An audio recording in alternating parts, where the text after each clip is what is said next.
আমাদের স্কুলে টিচার্সদের ফেয়ারওয়েল যেভাবে হয়। ম্যাম, আপনি কেন আমাদের সবাইকে ছেড়ে চলে যাবেন ম্যাম? কি করব বাবা, বল তো, বয়স হয়েছে, রিটায়ারমেন্টে যেতে তো হবেই, কিন্তু তোরা এক একজন এভাবে কাঁদছিস কেন? আপনি নিজেও জানেন না ম্যাডাম, আপনি আমাদের কতটা ফেভারিট, আমাদের অনেক কষ্ট হবে। তোরাও তো এক একজন আমার কলিজার টুকরা রে, আমার কি কষ্ট হবে না? সমস্ত স্টুডেন্টসদের রিকোয়েস্ট করছি তোমরা নিজেদেরকে কন্ট্রোল করো, এতে করে ম্যাডামেরও অনেক কষ্ট হবে। ভোরবরি ম্যাডামের ফেয়ারওয়েল উপলক্ষে বিদায় সম্বর্ধনা সঙ্গীত পরিবেশন করতে যাচ্ছে অষ্টম শ্রেণী বাউলি বাল্মীকি।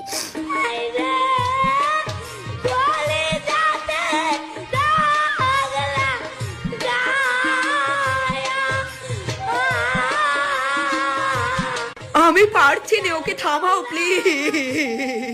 ভোরবরি ম্যাডামের জন্য সমস্ত স্টুডেন্টসদের চোখ দিয়ে অশ্রু প্রবাহিত হচ্ছে, আর এই জল মৃত্যে নয়। সত্যি বলতে আমি কোনোদিনও ভাবিনি এই বিদ্যালয়ের সাথে আমি এইভাবে জড়িয়ে যাব। ভোরবরি ম্যাডামের অবদান এই স্কুলে